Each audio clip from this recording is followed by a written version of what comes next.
salamat po sa inyong sa biyaya ng Diyos na nakaroon ng buhay. Buhay talaga. Itong mga nakaraang araw po ay sa biyaya ng Panginoon, patuloy ng kalakasan na ipinagkakaloob sa atin. Sabi ko nga po, Thanksgiving, word and prayer na tayo dapat ngayon. At hindi mo tayo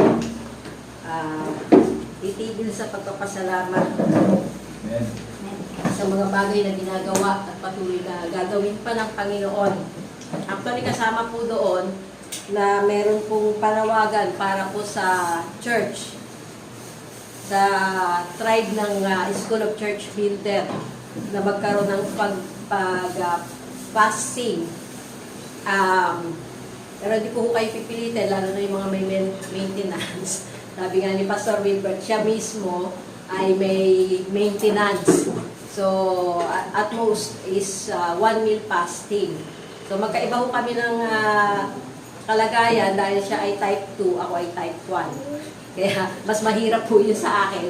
Pagka ako yung magpa-fasting, kailangan ko rin pong wag magturok para hindi po biglang bumagsak. Kaya katulad kanina habang nagbabiyahe ako, kahit kumain ako, iba ho yung epekto sa katawan ko nito mga nakaraang araw ng gamot na aking tinitake. Pero sa biyaya po ng Panginoon, sabi ko nga, kung ako man ay kukunin ng Lord, alam ko naman, meron akong patakaran talaga. May request. Sabi ko, Lord, kung kukunin mo ako, gusto ko bago ako mawala sa mundong ito, na pansamantalang tirahan, alam po natin yan, makapagbigay ako ng pagpapala, blessing sa aking mga anak at apo. At magiging apo pa. Diba? Mapalad sila Ate Marlene na nandito yung mga apo niya. Wala pang pasok? Wala. Ay, absent. Absent na. Yun. Okay. So, ngayon po umaga ay pag-uusapan po natin yung yan, word and prayer. So, isang biyaya po ng Panginoon na sabi nga ay yung pong Kristiyano, sabi nga po, ito po kaya nga po, the Christian, ibig sabihin, I am nothing without Christ. Wala naman po talaga tayo kung wala si Kristo sa buhay natin. At hindi natin magagawa ang mga bagay na kanya pong tapa ko talaga. Dito na lang. Ang hirap kasi, ayan. Para kita nyo yung maano na nga eh. Yan. So, sabi po sa Proverbs 3, 5-6. Bakit sa ay baliktad? Ito sa akin lang ba? Yan. Baliktad pala. Psalms 119, 107. Pakibasa nyo po sa English muna. I am greatly afflicted, renew and revive me, giving me life, O Lord, according to your word. So, sabi nga po sa Tagalog, labis-labis o Yahweh, ang hirap kong kinataglay. Wow, nakaka-relate? Hindi. Okay. Pero, alam po natin na may mga paghihirap tayong tinataglay, sang-ayon sa pangako mo, pasiglahin yaring buhay. So, habang nakatira po tayo temporarily dito sa mundo, ay makakaranas po talaga tayo ng mga paghihirap. Pero yung pong pananaw natin sa mga paghihirap na nararanasan natin, yun po ay depende kung yun po ay makakatulong sa inyo upang lalong tumatag ang pananampalataya at pagtitiwala sa mga pangako ng Panginoon, o kayo po ay biglang magtatanong, Lord, bakit nangyayari sa akin ito? Sabi nga po, ang purpose natin, ipupulfill natin habang nandito tayo sa lupa, hindi sa langit. Kaya nga po sila Ate Maripis, pag nag-chat sa akin, isik nyo pa kung sino yung ano sa inyo ng Lord, pinapaabot sa inyo dyan ng Lord habang nandiyan kayo sa Australia. So, pansamantala lang mo talaga yung buhay natin dito sa lupa. Kaya nga habang mga bata pa kayo, kasi mostly sa mga kasama sa Baguio ngayon, mga young pro. Yan. Kami lang ni Ate Mina ang ano. Hindi. Marami rin may mga ano, young before. Yan. May mga ano rin po na mga young pro, may mga edad na rin. Pero pag nagpapatuloy sa Panginoon at may ginagawa pong bago ang Panginoon ngayon, lalo na itong 2026 na open heavens, ang aasahan po natin yung manifestation ng mga ipinangako ng Panginoon sa atin. Inaasahan niyo po ba yun na makikita nyo, mararanasan nyo, at patuloy na, lalo na yung kagalingan ng ating mga pisikal na katawan. Pero pagdating sa pisikal na katawan, yung mga kinakain nyo, bantayan nyo rin. Yan. Ako yung may pinagalitan ng kagabi. Dahil nakikita ko kung paano siyang kumain. At sabi nga sobra-sobra na sa pangangailangan ng katawan. Sabi nga pa, pag nag-snack kayo, pantanggal gutom lang. Hindi yung kakain kayo talaga na lamon.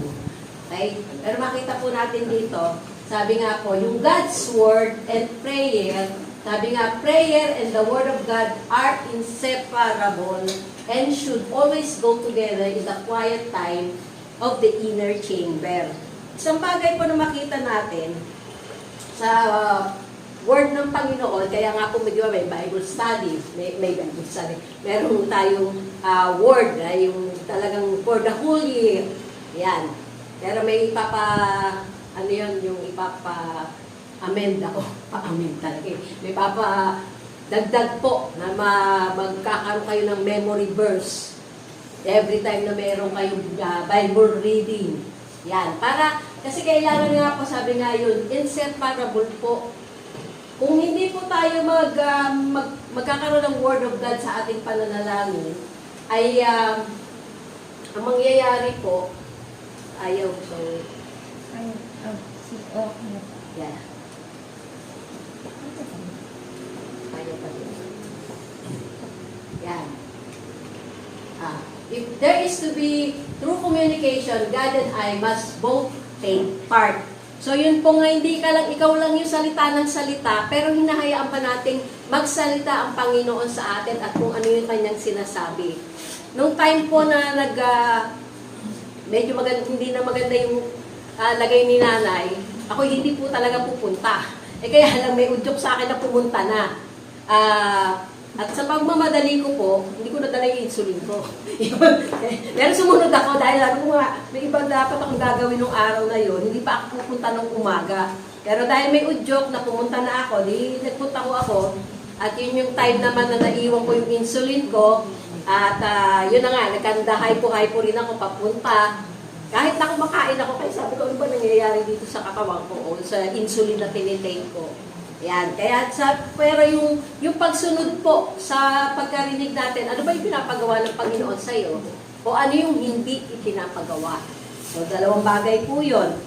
So, if I simply pray without using God's Word, I am apt to use my own words and thoughts. Diba? Kaya nga may mga religious prayer, paulit-ulit na lang. Minsan nga, yung sariling word natin yung ginagamit. Pero isang bagay na ikinatuwa ko nung time na nagpe-pray kami ni Dorothy, na nababanggit ko sa kanya yung mga concern about sa church. So nung nag-pray siya, sabi ko nga, may gamit siyang word of God. So kasama po, hindi lang yung sa Ama namin, na sumasalangit ka, sambahin ang pangalan mo. Model lang po ng prayer yon ng Panginoon. At yun yung magiging pattern natin. Na una natin ina-acknowledge yung kabutihan kung sino si Jesus sa atin. So yung ating Ama sa Langit, sabi nga yung pagiging anak natin, nung tinanggap natin ang kaligtasan ng Panginoong Jesus, ay naging anak tayo. So kung ano yung naging tayo ng Panginoong Jesus, ganun din tayo, nakakalapit tayo ng malaya sa ating Ama sa Langit. At this really gives prayer its power that I take God's thoughts from His Word and present them before Him. Then I am able to pray according to God's Word. Kaya nga sabi ko, I am the healed of the Lord. Physical, may sakit ng katawan, pero personal, espiritu ko, magaling na. Kaya nga sabi ko, walang problema. Talaga naman tatanda tayo, nagkakasakit ang katawan, lalo na kung abusado tayo. Mga kabataan, yung mga mahilig sa gadget, dinidisiplina nyo ba yung sarili nyo hanggang kailan, anong oras lang yung gagamitin nyo yung gadget nyo? At sa pagdidisiplina ba ng pamilya, mga magulang, may time ba kayo na lahat ng gadget nyo, meron kayong isang box sa paglalagyan, nandun nyo ilalagay lahat ng gadget nyo. Pagdating ng, hindi alas 12. Baka yung magulang pa naglalaro hanggang alas 12. Diba? Kasi ganon? Yun. Kasi naaabuso po yung mata, yung kalusugan, yung immune system nyo. Kung kayo nagpupuyat, walang masamang maglaro. Kung disiplinado kayo sa paglalaro. Dahil ako naglalaro din eh. Tiles lang nilalaro ko, katulad ng mga nilalaro nyo. Pero, hindi ko pagka nakita kong na, sabi ko, Lord, sumusobra na yata ako ng paglalaro. Yung bagang, syempre, pag ano mo yung isang level, gusto mo kasunod pa. Pero dinisiplina ko yung sarili ko. Walang masama po maglaro. Kaya nag-inaabuso ng kaaway yung time nyo na maglaro, imbis na mag-aral, imbis na tumulong sa mga gawaing bahay, imbis na tulungan si tatay at nanay, tumatanda po mga magulang nyo. Huwag nyong abusuhin. Malakas pa sila. Ano nga antayin ninyo kung kailan mahina na? Okay? So, makita po natin sa Jeremiah 29:11, kaya nga po, alamin natin, maganda ang plano ng Panginoon sa atin. Pakibasan nyo nga po. For I know the plans and thoughts that I have for you, says the Lord. Plans for peace and well-being and not for disaster, to give you a future and a hope. So, nauna ang future bago yung hope. Kasi kung hindi po makikita ninyo, o hindi natin makikita, o kung sino man tao, yung hinaharap, hindi ka magkakaroon ng pag-asa. Ganito na lang ako, ganito na ako nabuhay, ganito na ako mamamatay. Di ikaw nagsabi niyan. Kaya nga po, ingatan natin yung mga lumalabas na salita sa ating bibig. Doon nakakagawa ang kaaway. Kamakailan lang, may nagsabi sa akin. Sinasabihan niya nung pasto, yung anak niya, bakla ka, tomboy ka, nag-manifest. Pastor yun, nagsasabi. So kahit na po kung sino man yung magsabi sa atin, o sino man yung, sabi nga pag may sinasabi ka na hindi mo, alam mo, may sinabi sa iyo, o CJ, ang pogi mo. Sabihin, hindi natanggap yan. Di ba? Ibig sabihin, kaya mong sawayin kung hindi mo tinatanggap yung sinasabi na hindi maganda sa iyo. Di ba? May sinabi, bobo ka, mataba ka, pwede naman ako magpapayag. Ganun lang. Di ba? Hindi mo offend. Sumagdakalaw siya naman, gano'n. Bigla kang magsasabi ng hindi maganda. So, yun po yung mga bagay na makita natin kung alam natin yung plano ng Panginoon sa atin. Ang tanong, inaalam ba natin ano yung plano ng Panginoon sa atin? Sabi ko, sapagkat batid kong lubos sa mga plano ko, mga plano pa yun para sa inyo. Mga planong hindi ninyo ikakasama, kundi para sa inyong ikabubuti. Ito yung mga planong magdudulot sa iyo ng kinabukasan, punong-puno ng pag-asa.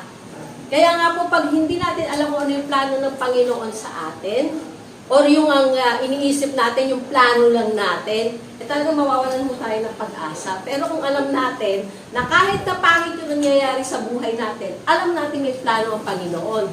At ang malimit ko pong panalangin pag ganyan pero hindi magandang pangyayari, Lord, ano yung tinuturo mo sa akin? Ano yung gusto mong baguhin sa akin? Anong gusto mong baguhin sa kaisipan ko, sa mga pananaw ko patungkol sa iyo at sa iyong salita? Ganun lang. Maging learner po tayo. Dahil hanggang pagtanda natin, kailangan matuto tayo sa mga itinuturo ng Panginoon. So when I pray, I must seek to know God correctly. Yan. It is through the Word of the Holy Spirit gives me the right thoughts of Him. Kasi nga, may mga pananaw po tayo, bago tayo naging Kristiyano, religion lang. Di ba? Pag sinabi mo, Katoliko ako, Muslim ako, di ba? Maraming, pero yung pong talagang pag nanalangin tayo, kaya nga religious yung panalangin noon Pero ngayon, pinapakinggan nyo, paano kayo manalangin? At pag napansin nyo paulit-ulit na kayo, Lord, nagiging religious na yata ako. Pero kung nagbabasa kayo ng Word of God at tinanggap nyo yun, alam nyo, yun yung maipagpe-pray mo. So the Word will also teach me how wretched and sinful I am. Kaya nga ano, di ba? Kaya nga nalaman natin na how wretched I am. Kasi nga ano tayo makasalanan tayong lahat before. Ngayon, hindi na, dapat. Okay? Nagkakasala pero hindi na makasalanan. Dahil tinanggap na natin yung ginawa ng Panginoong Jesus na pagtubos sa ating mga kasalanan. Kaya tayo po ay malaya ng makakalapit sa Diyos bilang anak at makakahiling sa ating Ama ng mga bagay na Kanyang ipinangako po sa atin. So, it reveals to me all the wonders that God will do for me and the strength He will give me to do His will. Lahat po ng mga bagay na pinapagawa sa atin ng Panginoon, siya yung nagsusustain. Huwag tayong aasa sa sarili natin. Kagabi may kausap ako, sabi niya, sabi ng anak niya, Mama, hindi ka ba natutuwa? Magmi-mission ako. Sabi, okay lang yan. Kung yan yung sinabi sa iyo ng Panginoon. Kasi on our own, kahit yung paglilingkod natin sa Panginoon, magustuhan lang natin At hindi natin lalaanan ng time. Pero kung talagang aalamin natin, Lord, ano bang gusto mong paglilingkod ang gawin ko sa iyo? Kaya nga sabi ko po sa inyo, kahit sa inyong mga domain, nasa eskwelahan kayo, nasa trabaho kayo, nasa business kayo, kaya kayong gamitin ng Panginoon kung hahayaan nyo lang siya. At sabi nga po, yung strength at yung gawin ang kanyang kalooban doon sa inyong workplace, kaya-kaya po yun. So the Word teaches me how to pray with strong desire, with a firm faith, and with constant perseverance. Kasi po may mga panalangin, specific na panalangin tayo na pag hindi natutupad, parang sinasawaan na tayo. Lalo na, di ba, pagdating sa salvation ng mga mahal natin sa buhay, na hindi mo makita, 20 years na. Yung pala, yung pagtigil mo sa panalangin, kinabukasan na yung kalooban ng Lord na maligtas siya. Yan. Tapos even yung pag-a-apply po ng mga prinsipyo ng salita ng Diyos, hindi lang po sa mga Kristiyano. Ako, ini-a-apply ko yung kahit unbeliever yung kausap ko. Lalo na po, pagdating sa mga legal na paraan, hindi ako abogado, pero ako'y malimot matanong, ano bang ginawa mo dito? O, di ko ano yung tama. Hindi ko gagawing mali kung ano yung tamang legal na dokumento na kailangan ipasa. So, isang bagay na makita po natin, the Word teaches me not only what I am, but what I may become through God's grace, and above all, it reminds me each day that Christ is the great intercessor and allows me to pray to His Father. So, si Jesus po ang nanalangin para sa atin. At dahil sa Kanyang ginawa, nakakalapit na tayo personal sa Ama, directly. Pero may mga bagay po na, Lord, pwede ba tulungan mo ako na ganito, kung ano yung kalooban mo. Kaya katulad yan, yung pagpapatayo po ng building natin. Kasama na po sa binigay na mag-i-start ngayong taon. May budget na ba? Sabi ko, yung unang hakbang, may budget na si Cloud. Ganon. Ayan. Bali ang ano po, unang hakbang, alamin muna namin sa munisipyo ano yung mga kinakailangan. Ayan. Kasi the moment na alam mong yun ang kalooban ng Panginoon, yun ang plano ng Panginoon, at ngayong taon na yun, sabi nga yung open heavens, manifestation ng lahat ng ipinangako ng Panginoon. Kailan pa natin nakuha yung lupa? Last year, 2022. Last year, may binigay na pong word sa akin na start na. Na-start na muna ipatanggal yung drum set natin dun sa pinagtaguan. So, hindi ko tinitignan yun. Ano naman, sabi ko, salamat. Pinasalamatan ko yung pinagtaguan natin ng gamit, at dahil pinagamit niya yung kwarto, kailangan na nila ngayon. So, all things work together for good to them that love God, to them who are called according sa kanya pong purpose. So talaga makita po natin.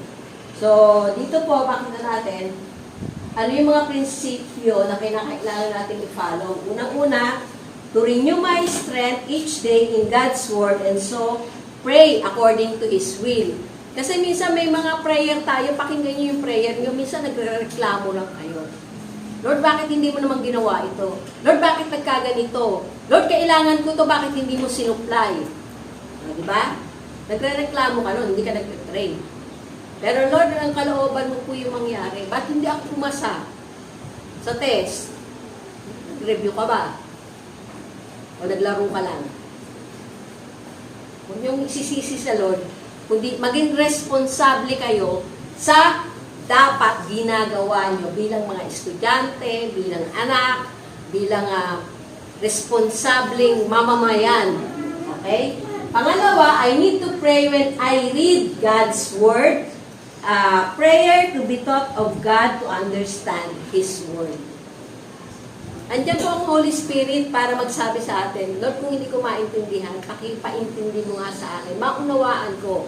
Yes, may iba-iba po tayong perspective or yung pananaw sa isang verse na ating nabasa, lalo na kung babae o lalaki tayo. Pero makita po natin, habang binabasa natin, kahit na sabihin mong paulit-ulit yan, taon-taon, binabasa ko na yan, may ibang pangunawa o pagkaunawa na ibibigay sa iyo ang Panginoon, lalo na kung, sabi nga, sa isang mas malalim na paraan. Kung nakikita niya yung desire mo na talagang alamin yung kanyang word. Pangatlo, prayer that through the Holy Spirit, I may rightly know and use God's Word. Kasi may mga pagkakataon po, kahit alam natin yung Word of God, mali yung paggamit natin o yung hindi natin paggamit. So, kayo mag-i-evaluate sa inyong sarili. Paano nyo ginagamit o hindi ginagamit ang Word of God na ibinibigay sa inyo? Nababasa nyo, nauunawaan nyo. Kasi kayo minsan kahit may mga Kristiyano may pangunawa na pero hindi nila ina-apply yung Word of God. Pang-apat, prayer that I may see in the Word that Christ is all in all and will be all in me. The moment kasi na partial lang ang pagtira sa inyo ng Panginoon, partial lang din yung magagawa nyo at magagawa niya sa inyo. Pero kung yung buong buo, sabi ko nga kahit may physical ako karamdaman, yung physical na karamdaman ng katawan ko. At sabi ko nga, Lord, lalo na pag nag-iisa ako sa bahay, bigla akong hinaypo, tapos wala akong yung mga kailangan ko dapat para tumaas agad yung sugar ko. Isang naranasan ko po, kumain lang ako ng candy. Wala akong kasama. Tapos, nakapaglakad ako papunta doon sa tindahan namin. Pabili ng Coke. Wala, Pepsi lang. Muli ako ng Pepsi. Nakainom ako ng Pepsi, saka ako pumunta doon sa kabilang tindahan, doon ako bumili ng Coke. Bakit po? Mas mataas kasi yung glucose ng Coke, at saka mas mabilis siyang makapag-recover pag ako'y nag-ahay ko. So, yung isang bagay po na makita natin. Panglima, in my blessed inner chamber. Saan po ba ang inner chamber nyo? Huwag naman sa CR, ha? Kahit yan na sa park, mag-isa ka lang, at ikaw lang at ang Panginoon. Where I may approach God in Christ through the word and prayer. I may offer myself to God and His service and be strengthened by the Holy Spirit so that His love may be shed abroad in my heart and I may daily walk in that love. Lumalakad po ba kayo sa pag-ibig ng Diyos o pag-ibig lang sa sarili niyo? Mas mahal niyo ba yung sarili niyo kaysa sa mas mahal niyo ang Diyos? Paano niyo malalaman kung mas mahal niyo yung sarili niyo? E di sinusunod mo kung ano yung gusto ng katawan mo. Anong gusto ng katawan mo? Matulog, kumain, ng bawal. Ano yung bawal? Sobrang kitsirya. Wala pong masama mo. Kumain ka kitsirya. Pero yung sobra-sobra na, talaga binubusog mo yung tiyan mo. O anong magiging resulta pagdating ng panahon? Tapos tamad ka pang uminom ng tubig. Puro soft drinks pa. Puro juice. Ilang kawan yung ilang bilis na maubos yung yan. So, isang biyaya po ng Panginoon. Sabi po sa John 15:7, nakibasa po sa Tagalog. Nananatili kayo sa akin at nananatili sa inyo ang aking salita. Hingin niyo ang anumang nais ninyo at patutupad iyon para sa inyo. Okay. So, may requirements po bago ka humiling. Manatili. Nananatili. Present. Hindi yung nakakilala ka, pero nag-iba-iba ka ng pananaw sa Panginoon. Sabi nga, mag-remain tayo sa Panginoon at doon sa Word. Sabi nga kailangan mag-remain sa atin. Yun ang requirement ng Panginoon bago ka humingi.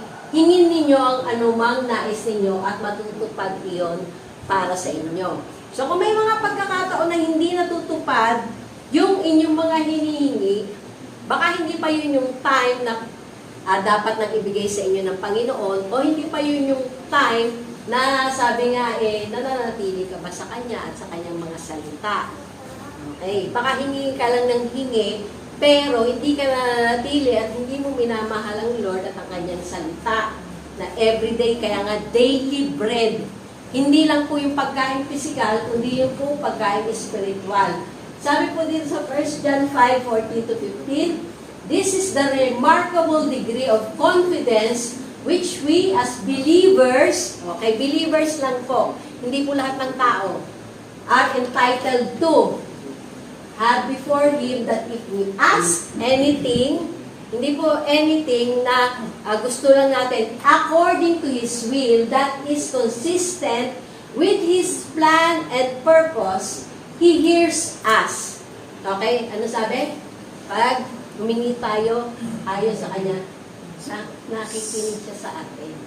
And if we know for a fact, as indeed we do, that He hears and listens to us in whatever we ask, we also know with settled, absolute knowledge that we have granted to us the request which we ask from Him. Sa Amplified Version po yan ng Bible. So, isang bagay po na makita natin, confident po ba tayo every time na tayo po ay humiling sa Panginoon? Sabi nga po, may lakas loob tayong lumapit sa Kanya dahil alam nating ibibigay niya anumang hingin natin kung ito'y naaayon sa Kanyang kalooban. Baka ang hinihingi mong boyfriend hindi ayon sa kalooban ng Lord. Yung kursong kukunin nyo pag kayo ay college na o magka-college na, yun ba yung kalooban ng Panginoon? Hindi yung gumagustuhan nyo lang, hindi dahil yun ang trending ngayon. Kundi ano yung kalooban ng Panginoon na ang purpose nyo, ma-serve nyo yung purpose niya sa buhay nyo doon sa kursong kinuha nyo. Ayan, tanungin nyo na lang sila, Kuya Jambo, saka si Pastor Erwin, yung mga nakatapos na ang talagang desire nila. Kaya, generational God, meron tayo, kaya pati yung dalawa ba? Yung dalawang anak, pareho din ang kurso mo. Iba magkaiba. Pala ko pareho din. Sino yung... Hindi. Si Cloud at si Cloud. Okay. Yun. So, makita po natin. Pag nasi-serve natin yung purpose ng Panginoon, at dahil alam natin, dapat alam natin na pinapakinggan nga niya tayo, alam din natin ibinibigay niya ang bawat hinihiling natin sa Kanya. Kasama na po doon yung requirements kung ito'y naaayon sa Kanyang kalooban. So, makita po natin na nais ng Lord na tayo ay patuloy pong magtiwala sa Kanya. So, sa Proverbs 3:5-6, pakibasa po. Trust in and rely confidently on the Lord with all your heart, and do not rely on your own insight or understanding. In all your ways, know and acknowledge and recognize Him, and He will make your path straight and smooth, removing obstacles that block your way. Okay, so yung pagtitiwala at pagre-rely confidently. Kasi minsan nagre-rely ka, di ba sa tao, minsan nagre-rely ka, pero hindi ka confident, kaya gumagawa ka rin ng paraan. May mga hakbang ka rin ginagawa, baka mamaya hindi niya ibigay ito, baka mamaya hindi siya magbayad ng upang sa ganitong date. Hindi gagawa ka ng paraan. So, hindi ka confident na magbabayad siya. Kaya next time, hindi mo na pautangin. So, sabi nga po, in all your ways. ano man yung pong mga bagay na ginagawa natin, i-acknowledge natin at i-recognize natin ng Panginoon. Every time po na nagpe-pray kami ni Dorothy bago siya pumasok, Lord, gawin mo po siyang pagpapala doon sa mga guest nila. Kasi nandun siya sa, hindi, yung papasok. Asher, yun, Asher at the same time, sabi ko, nung isang, hindi ka ba pwedeng umalis ng mas maaga? Kasi hanggang 8:21 siya ang pasok niya eh. Mami, nung holiday, 600 yung guest namin ngayon. sabi ko, sabihin mo kasi, buro ni nanay. Hindi pwede. Okay, so our relationship with God, our Heavenly Father, should be a relationship of complete trust, faith, and obedience. Mga mag-asawa, pinagtitiwalaan niyo ba completely yung asawa niyo? May faith ba kayo na maisusupply ng Lord sa pamamagitan niya at sa pamamagitan ng pagiging good steward ng mga asawang babae at pagiging good steward ng mga anak pag binibigyan ng baon na hindi puro chichirya, hindi puro nag-iipon para sa mga gustong bilhin mga app na hindi ko alam makakatulong sa inyo. Lalo na pag yung mga laro. Nakaka-addict ko yung mga laro. Diba? So, isang way ng kaaway yun para ano yung mga kabataan. Okay? So, we as children should approach our Father in love and gratitude. May pagpapasalamat. Hindi puro reklamo. So, isang biyaya ng Panginoon, talagang makita po niya. So, isang makita po natin, our prayer to God should be an expression of our complete trust that He will hear us. Every time ba na nagpe-pray tayo, inaasahan yung pinapakinggan ng Panginoon ang inyong panalangin? Yes. No. Amen. If prayer is anything less than this, it is not prayer. Prayer is more than words. So, prayer is an attitude. Yan. Ano yung attitude natin? And an expression of the heart toward God. Kaya, i-assess nyo po ang inyong sarili. Paano ba ako mag-pray? Pinagtitiwalaan ko pa talaga ang Panginoon? O wala lang, religious lang. Kasi sabi lang ni Mama, sabi lang ni Papa, na kailangan namin mag-pray. Kailangan kami sa family altar. Pinagpe-pray niyo po ba yung mga anak niyo during ng prayer time ng pamilya? Isang way po yun ang pagpe-pray sa kanila. Share kayo ng word at the same time, pakinggan nyo rin kung paano sila nagpe-pray. Kasi nga po, sabi ko, ang responsibilidad po ng pagpapalago sa mga anak, hindi po sa pastor. Part lang po. Pero kayo yung laging kasama sa bahay eh. 24 oras, kung di ba 24 dahil mga nag-aaral na. Pero kayo po yung nakakasubaybay sa inyong mga anak. Kaya kayo din yung magiging talagang trainer nila sa pagsunod sa Panginoon. So, the prayer to God should be an expression of our complete trust that He will hear us. At makita po natin, so na-double pala yan. Hindi na-check double check mo. So, the prayer life of a Christian is essential. So, a real Christian source of spiritual life is God in Christ.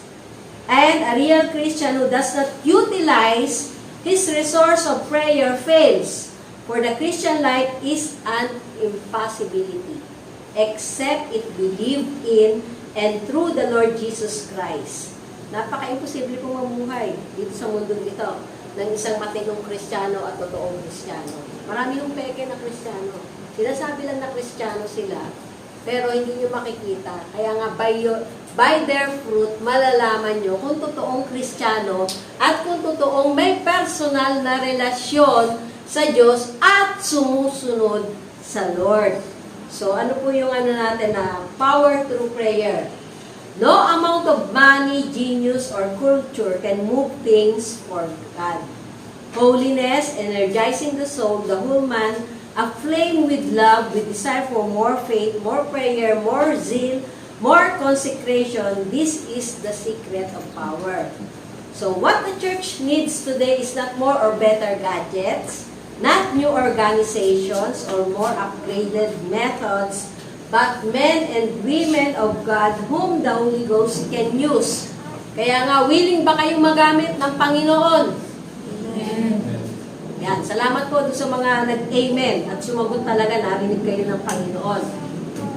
At makita po natin, men and women of prayer, men and women of mighty in prayer and actions. Baka puro mighty in prayer, pero pag pinagagawa na kayo ng Lord, Lord, talagang ikaw ba yan? Yan, may mga tanong pang gano'n, Lord, ikaw ba yung nagsasalita?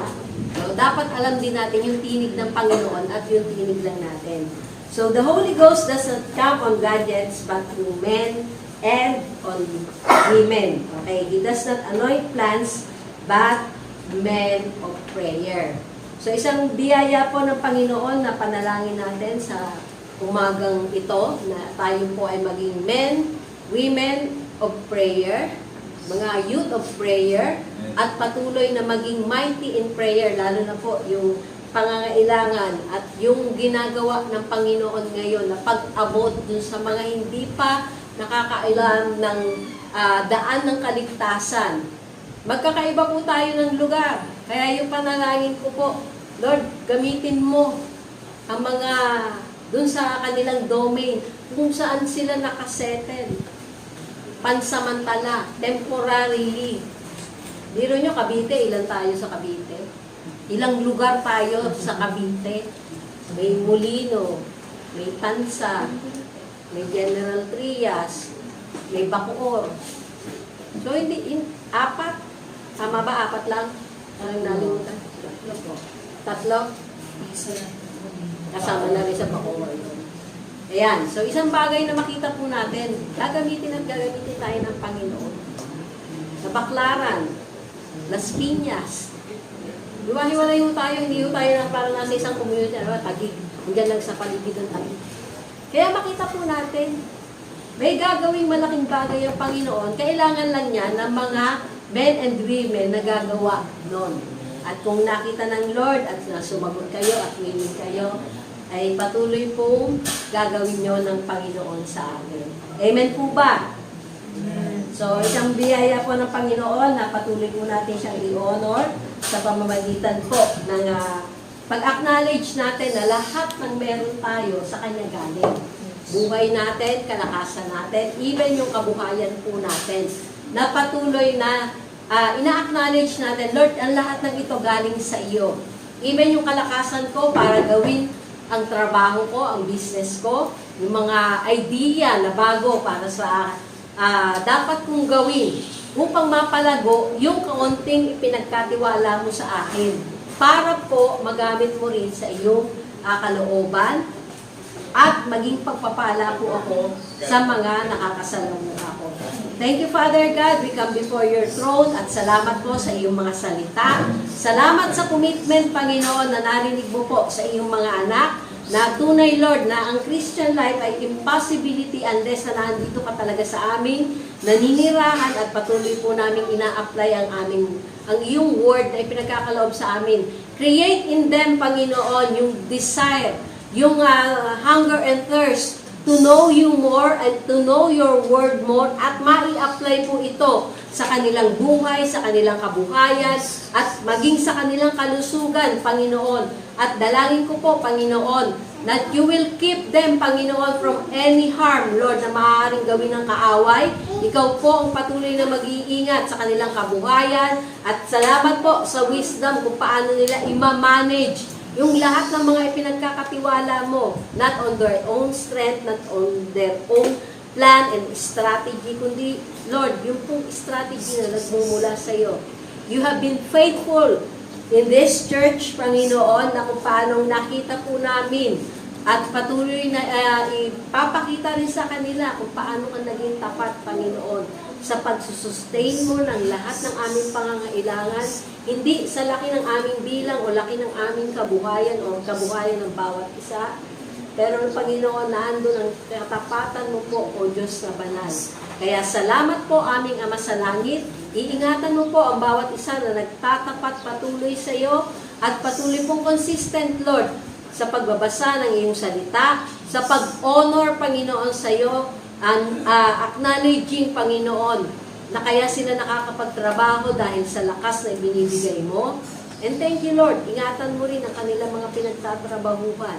Yes, so God, may mangyayari po dahil lahan sa iyong prophetic word na hanggang mula ngayong taong ito, hanggang sa 2029, Panginoon, meron po mga pagbabagong mangyayari sa ekonomiya ng mundo. Pero salamat, Panginoon, na ang kapayapaang nagmumula sa iyo ay patuloy mo pong ipinagkakaloob. And you are preparing us, Panginoon, on how to manage, Panginoon, ang aming kabuhayan na hindi po mag-aalala, O Diyos na banal, kundi confident kami na kung paano, Lord, na sinusustain mo po ang bawat isa, ay magpapatuloy po ito, Lord. At lalo na kung nakikita mo, Panginoon, na ikaw ang patuloy na ina-acknowledge namin na la source ng lahat ng meron kami at pinagkatiwalaan mo lamang kami bilang mga managers and steward. Pagpalain mo po at dalangin ko po, Panginoon, sa lahat ng tumanggap ng iyong buhay na salita, ang application po sa kanilang buhay sa araw-araw at patuloy, Panginoon, na maipasa nila sa mga next generation, Panginoon.